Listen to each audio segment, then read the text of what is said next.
Hi, everyone. Welcome back to Bufnagle the podcast, where we explore entertaining and enlightening discussions of the adventure of life and all things good. From science and technology to history and philosophy to leadership and success. We hope to give you a better understanding of the world and skills for everyone to pursue their own adventure.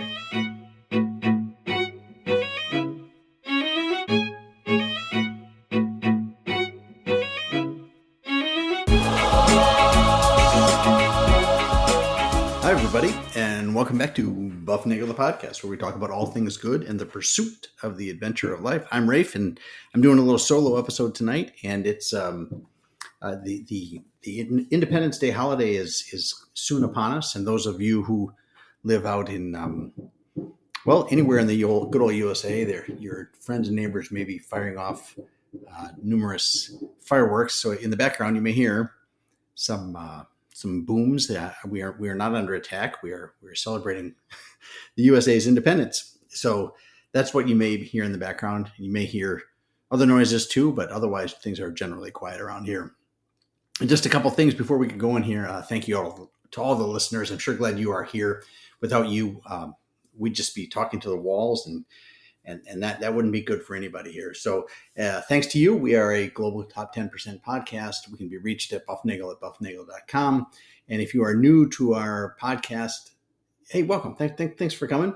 We're glad you're here. Give us 4 episodes or 444 episodes or whatever you can find out there that's Bufnagle related. Soak it all in. Enjoy the buff. Enjoy everything the buff has to give you, all right? And see if there's not something out there that encourages you to come on back. Tell a friend to listen. You will get a free episode. And subscribe. Hit that subscribe button. That's a really great thing for us. And if you can write a 5-star review, a positive one, that'd be great. Put it out there on the Apple Podcast machine. And if you want to write a negative review, you can do that too. But make sure you write it on a real small piece of paper and then fold it up even smaller and then light it on fire and throw the ashes away. So that would be great. Hey, I'm going to talk today. I'm going to tell a little story. It's kind of, it's 40 years in the making. And this is a story that, I'll just get going on this. And it kind of ties together serendipity and good fortune and some gratitude for some good things that have fallen my way. So, I'm a mathematician, statistician, professionally. And that is something I've always done. I've always done mathematics things that always came pretty easy to me, I guess, in school. I wasn't like the top student in the world on these things, but I was able to get enough of it before test time to do relatively well. And it was easier for me to do math than it was to be on the baseball team. So that's why I did that. I was good at finding patterns, I guess. And in general, I guess I was kind of lazy too. So when I understood that you could do algebra and you could solve an equation in a general sense and put in different values for X, Y, and Z and W and all those other letters, and you could solve it one time using letters instead of numbers, and then you'd have an answer forever. That just seemed to me to be a really great thing to do, because then I could stop doing my homework and I could go watch TV or whatever else it was. So the fact that I'm kind of basically lazy when it comes to wanting to do the same problem over and over again, and the fact that it was easy for me to see patterns and do the math work that I was assigned, well, that kind of led me into that math direction. So I did relatively well in high school. We had our Algebra 2 in 9th grade. They do Algebra 2 now, or Algebra 1 in 9th grade. They seem to do algebra earlier and early, so 6th grade, 7th grade. I do wonder if that's a good thing for kids, because I think at some point, you can't push it too low, because kids don't have the necessary life experience to make all that work. But anyway, we did it in 9th grade. We had 9th grade Algebra 1. Then we had geometry in 10th grade. We had Algebra 2 in 11th grade. We did, that was kind of fun stuff. I remember doing interesting things like complex numbers and things like irrationals and all those transcendentals and funny things like that. That was kind of interesting thing in Algebra 2. And I guess we might have done conic sections and stuff there, just kind of introduced all those processes. And then we did a thing called college prep math, when we were seniors. And this is interesting to me because this was 1982, 83.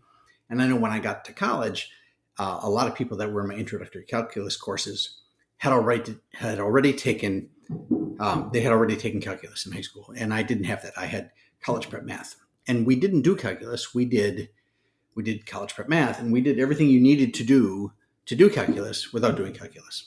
So I think the idea was that we would lay a very strong foundation and framework for that. We did Descartes' definition of a limit. Whoever did the definition of a limit the hard way, we did that. We did a lot of trig.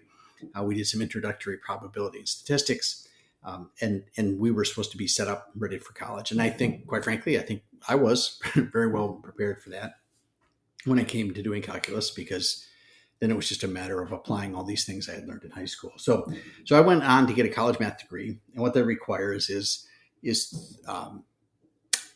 the 3 semesters of calculus, and this was a pretty big thing. It was a 5 credit hour course in my for the first year each semester, and then the second year, the third semester, the first semester of your sophomore year, it was I think it was only 3 or 4 credits, something like that. But it was pretty intense. It was a big thick calculus book, and we learned all the little calculus things you're supposed to know. And then what was required from us was 9 math courses over the next 5 semesters, or however many semesters you wanted to stay. I didn't want to stay any more than 5 extra semesters. So that came down to 2 math classes per semester for 4 of those remaining semesters, and then one class, 1 semester in that string of 5. So that would give you 9, right? 8 times 4. I'm sorry. Look at me doing math. 2 times 4 is 8, plus 1 more makes 9, and that would get you your math degree. And I was in this honors program thing, so that I did some of my math work in that honors program thing. And so a big piece of that, though, was the 3 semester triplet of math, 411, 412, 413, something like that. It was the stats sequence, and we did a lot of, we did probability and we did stats, and then we did some other analysis kinds of things that ended up being very valuable once I got to grad school. And then I graduated from college in 1987. Yeah, I graduated college in 1987 and then went to grad school.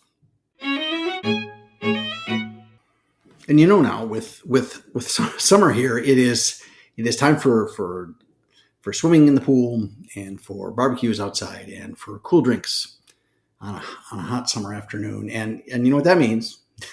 You got it. That means smoothies, frozen fruit, and other good stuff in a milkshake type format without all the ice cream and the milk of the milkshake. So, and if you're going to make a smoothie, you need yourself a smoothie blender. And that means you need yourself a BlendJet 2. BlendJet 2 is portable, so you can blend up a smoothie at work, a protein shake at the gym, or even a margarita on the beach. It is small enough to fit in a cup holder, but powerful enough to blast through tough ingredients like ice and frozen fruit with ease. BlendJet 2 is whisper quiet, so you can make your morning smoothie without waking up the whole house. It lasts for 15 or more blends and recharges quickly via USB-C. And best of all, BlendJet 2 cleans itself. Just blend water with a drop of soap, and you are good to go. They have over 30 different colors and patterns to choose from, all sorts of exciting things from camouflage to flowers to just pretty little colors, whatever you like. It is the way to go, this BlendJet 2 thing. So, hey, what are you waiting for? Go to the blendjet.com description in the link below this podcast and grab yours today. Be sure you use the promo code BUFNAGLE, BUFNAGLE, to get 12% off your order and free 2-day shipping. No other portable blender on the market comes close to the quality, power, and innovation of BlendJet 2.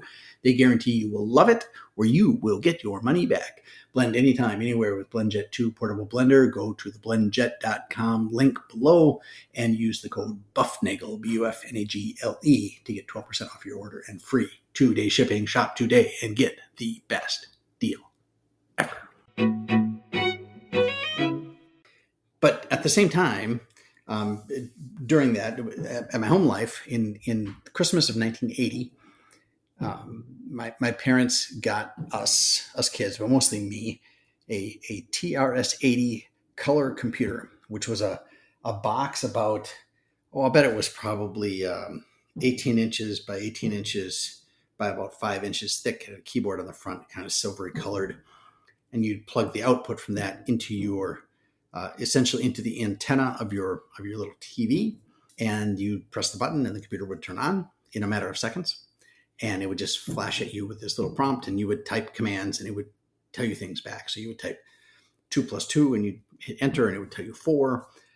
Or you could say, you could make it say things, you would say, print, I am a silly computer, in quotes, and it would say, I am a silly computer. And that was kind of fun stuff because computers are very literal and very fast. So you can get them to do dumb things very rapidly, which is what's very fun for you if you are a high school student. So we had this TRS-80 color computer, and it had a whopping 4K of RAM, 4,000 bytes, 4,000, not 4,000 kilobytes. It's just, it was 4,000 bytes. That was it. There was more computing power, I think, on my watch at the time than there was in this computer, but you learn to be very efficient. And I learned to write elementary computer code, which was the start of a skill that I use every day in my life, and a lot of people don't have. And I'm eternally grateful to my parents for getting me this tool that allowed me to do these sorts of things. So we had this color computer. We would save some of these elementary programs on a cassette tape with a little cassette tape player hooked up to the computer. We programmed it in BASIC, which stands for something. Some computer guy would tell me what BASIC stands for. And the thing I remember about this color computer more than anything else, you could get these little cartridges to plug in the sides that had some very elementary video games, some music simulators, and it had a like space chase game and some electronic football and 1980 style. So this was very coarse kinds of things. But the thing that was great about this was the manual for this computer was phenomenal. It was written in very easy to read terms. It kind of walked you through the kinds of things the computer could do. It introduced these concepts like loops and nesting of loops and variables at a time in your learning where they were perfectly dropped in. When you started getting frustrated with how things worked, they would show you that there's this shortcut. And it was great. It didn't just tell you, here's all the things you can do without giving you a practical reason. And sometimes the practical reason was just to make a little dot bounce around the screen or to turn on all the different colors on all the different pixels on the screen. But it was a great manual, and it taught me the value of having really good documentation, which is something I've always appreciated. So fast forward then from 1980 to 1985, and I'm in the middle of college then, and it was spring of 1985, and I was lined up with some connections my dad had. I was going to work at the zoo in Milwaukee, and I'd been lined up to work with a guy in doing elephant training. If I remember right, something like that. There was and I don't remember if we just had to clean out the elephant cage or if we had to hose down the elephants or scrub them with a broom. I don't remember what it was, but we were going to do that. This was part of the job.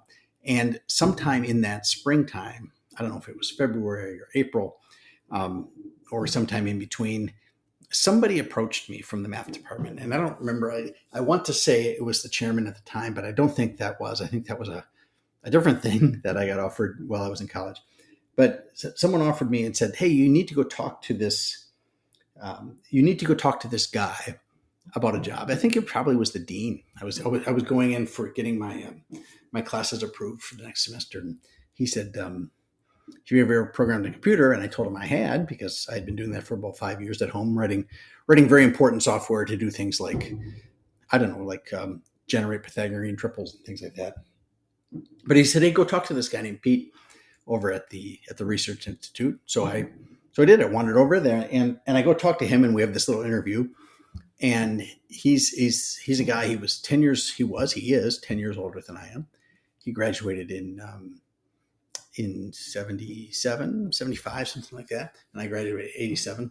So and I remember, I sat in this chair, and on the chalkboard on the wall was this there was this diagram, and it had these circles and these lines connecting together, and had all these little letters written in them. And I was like, wow, he's doing some kind some kind of funky graph theory kind of, geeky uber math stuff. And I was really impressed with what they have out there. We're talking about the kinds of things I did in college that weren't academic related, which was like pretty much everything I did was not academic related. A lot of goofing around, spending time in the band, spending time in the swimming pool, intramural softball, that sort of thing. And he said, "So what do you do?" And I said, "Well, we have a softball team on my floor." And he said, "Oh, well, that'd be great." And he jumps out of his desk and he goes over the chalkboard, and there's this open circle on the thing, and there's nothing written in the circle. And he takes my initials and he puts it in the circle. And I realized what the diagram was not some sort of mathematical graph theory problem thing. It was a baseball diamond, and it was locations of which people in his department could play which positions. And it kind of cracked me up. And he says, "Can you play the outfield? Can you play third base? Can you pitch?" And so he was writing numbers in, all of letters and numbers. And so I got the job. I didn't get the job solely on the fact that I could play outfield and I had a good arm, but I got the job because I had the requisite skills, and then I had something else to push it over the top.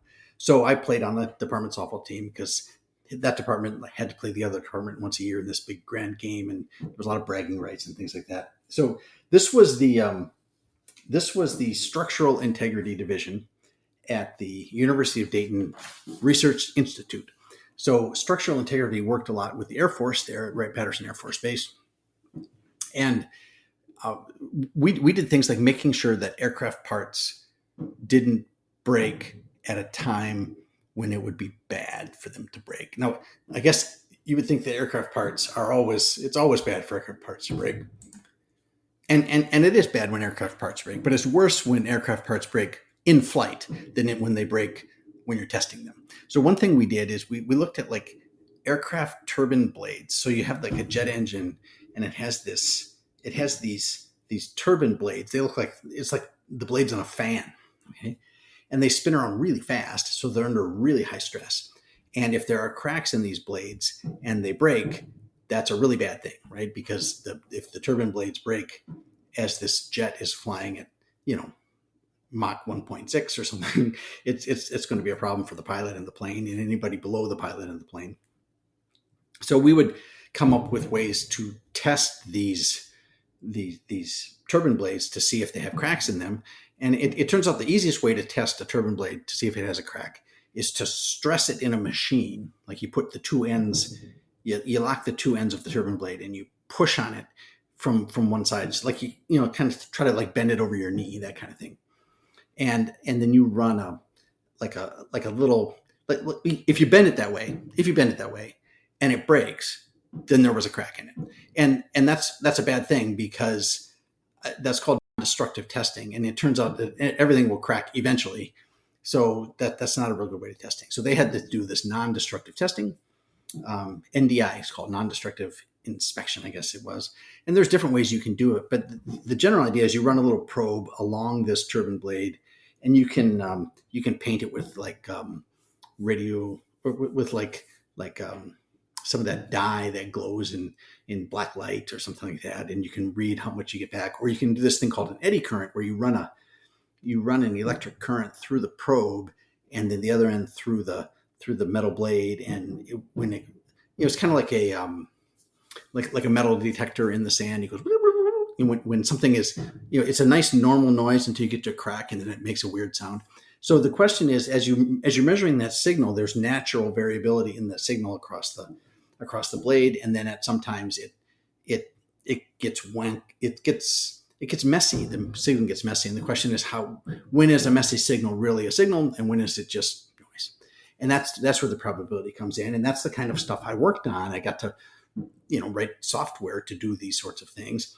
And these guys at UDRI were great engineers and mathematicians and statisticians, and I learned all sorts of things in that role. And it was great as an undergraduate to have this job working with these really smart guys. And I held that job the summer of between sophomore and junior year, all the way up until I think the end of first semester senior year. And then I learned a lot of Fortran, which is what we programmed in. The other thing that it was great, I met Pete, the guy who was my official boss, And the other guy that worked with him was a guy named Al. And Al was roommates with a guy when he was in grad school at Purdue. And Al was friends with a roommate. Al had a friend who was his roommate, whose name was Dwayne. And Dwayne turned out to be the chairman of the stats department out at Colorado State University in Fort Collins, Colorado. So he said, what you ought to do, Rafe, is you ought to go apply to CSU. I'll write you a letter. You go out there, you say hi to Dwayne, see if you want to go to grad school out there. Listen to that rocket's red glare, I tell you. All right, so I went out to Fort Collins, Colorado, and I enrolled in grad school out there in the fall of 1987. Wow, it does sound like a battle. Are you hearing that? No, maybe you can hear it. So, wow, too bad I can't see it. All right, anyway, 5 years later, I emerged from grad school, and I was finishing up, and I needed a job, and I had applied for all sorts of academic jobs, and those were coming up rather scant, because there's everybody coming out of graduate school in statistics wants to go get a job working in a stats department, because what else are you going to do? But it turned out there were two graduates from CSU that I had met my first year out there. They were finishing up, and I was just starting. And Bob and Charlie worked for two different companies, worked for drug companies. And it turned out that their two companies, 4 years later, when I was getting out, their two companies had merged, and they were consolidating their departments into one location. And some of the people didn't want to move from one location to the other. So these two guys said, well, they got a lot of, they were rather generous. They said they had a lot of bright young statisticians coming out of Fort Collins. You ought to go talk there. So it turns out that the company in Kansas City hired three of us, hired me, Mike Mosier, and Jimmy Joe Whitmore to work at Marion Merrill Dow there in Kansas City starting July 31st, 1992. And I actually had a job, and I had now a career, which was ongoing. And so I worked in Kansas City for 3 or 4 years. I got an opportunity to move from Kansas City to North Carolina to work at GSK, because one of the guys from Marion went to GSK, and I knew he was there. So I went to him, and there was an opening, and I moved over there. And then eventually I moved I was there about 10 years, I guess, maybe. And then I moved to Vanderbilt in Nashville. I have some brothers there at Vanderbilt in the medical center, and they needed stat people. So I went there. I worked there a while, and then I got a phone call from a recruiter who was trying to place me at Bob's new company, because Bob had moved in that time, and to his company in Chicago. And I applied for that job, and and then that didn't quite work out. And the recruiter said, is there anything else I can do for you? And I said, well, I know there's a little medical device company in Franklin, Tennessee, which is just south of Nashville. Why don't you call them up and ask them if they need a statistician? And it was really interesting, because I said that on a lark, and about an hour and a half later, I got a call back from the recruiter. They said they want to know if you can come talk to them this afternoon. And so it was a very strange occurrence. I got in my car, I snuck out of the office a little bit early, I drove back down to Franklin, I met with these guys. And within a couple of weeks, I was hired at Biomimetic Therapeutics in Franklin, Tennessee, where I stayed there for, almost a decade there too. And it turns out when I was there at the end of my career there, I was looking for other gigs, and I applied for a job at a company, and I was going through the interview process, and suddenly the interview schedule kind of dried up, and things kind of went radio silent. And then a little while later, I saw a friend of mine had posted on LinkedIn that he had just gotten the job at this company that I was applying for. So I sent him a note to congratulate him, and I said, I guess you must be the reason that I didn't get that job. And he said, yes, I guess it is. And then we talked a little bit about that. And he said, well, the other job I had in mind was this remote job at an oncology company out in Vancouver. And he called the Vancouver company, and he said, hey, here's a guy you might want to interview. And within a couple of weeks, I was employed at Sierra Oncology in Vancouver. And it turns out Sierra got bought by GSK about a year ago. And when a drug we were working on showed great promise. And as of the end of June, I'm unofficially retired. And what that does is that's a very interesting thing to have happen to me, because I'm now in a position where I think I can, if I don't have to work anymore, I don't, that if I don't want to work anymore, I don't have to, which is a wonderfully freeing thing. I may be doing some things in the future along that line, or I may be continuing just to do this podcast, or I may do any number of other things. And this is what I've come to over this long story from a Christmas present in 1980 to the end of a 30 some year career in pharma and academia, and medical devices is just, I guess I'm almost speechless at the good fortune that has befallen me through all of these subtle little twists of fate and things that have pointed me in the right direction. I've learned lots of statistics and lots of computer programming, and I've met some incredible people along the way. Some of them I mentioned in this little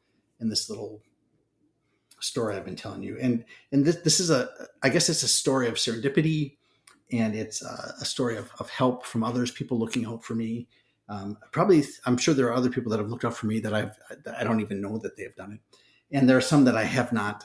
I will mention in passing, like I had wonderful instructors, just phenomenal instructors. And if I start listing them, I will leave somebody out, and I just don't want to. And I think those of you who I still keep in contact with, I think you know who you are.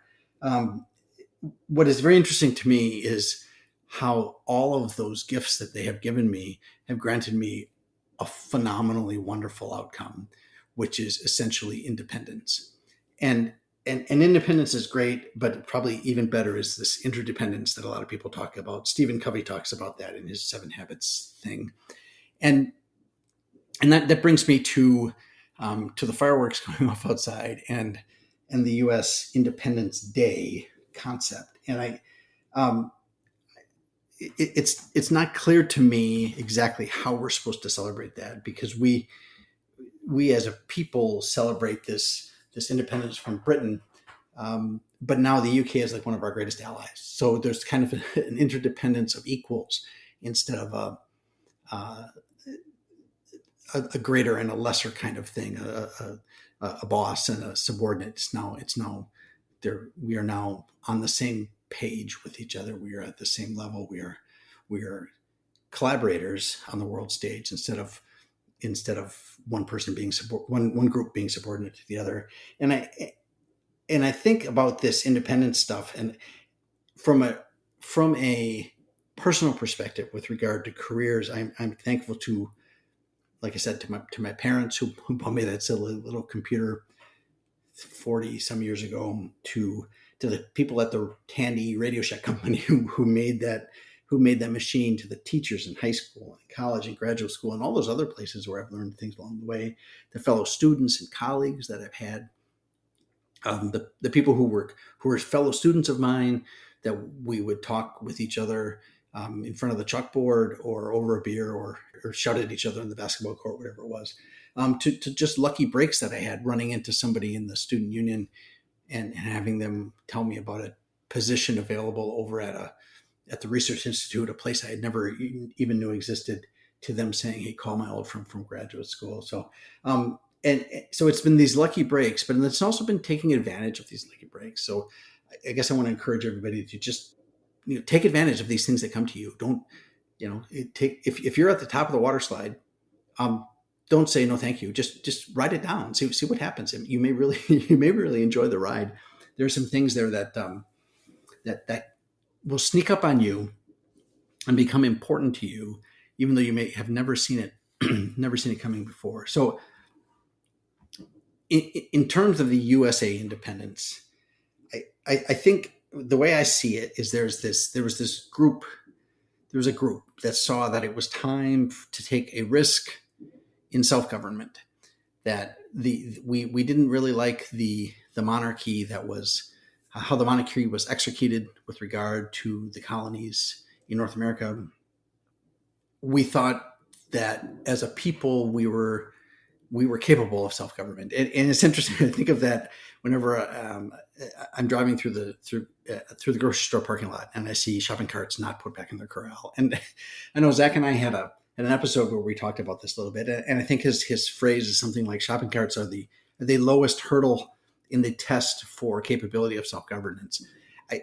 If you can't put away your shopping cart, you shouldn't be allowed to govern yourself, right? We have this independence, but it can't be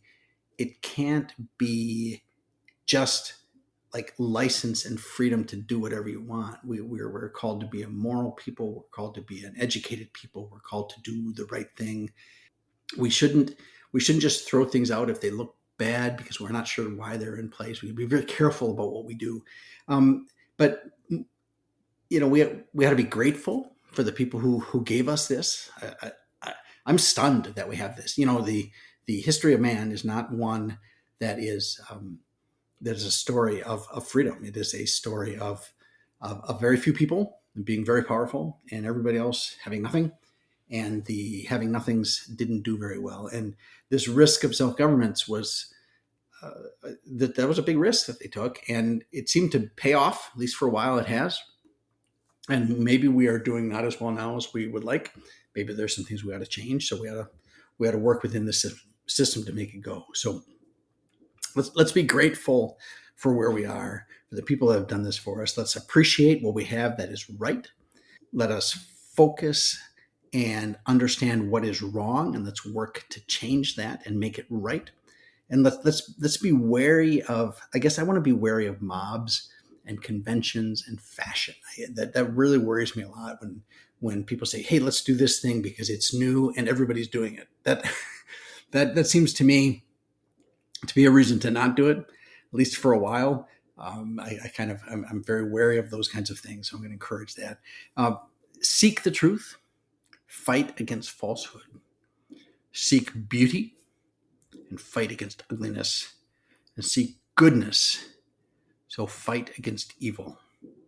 And in all things, seek the good, be the good, and spread the good, and enjoy the adventure of life.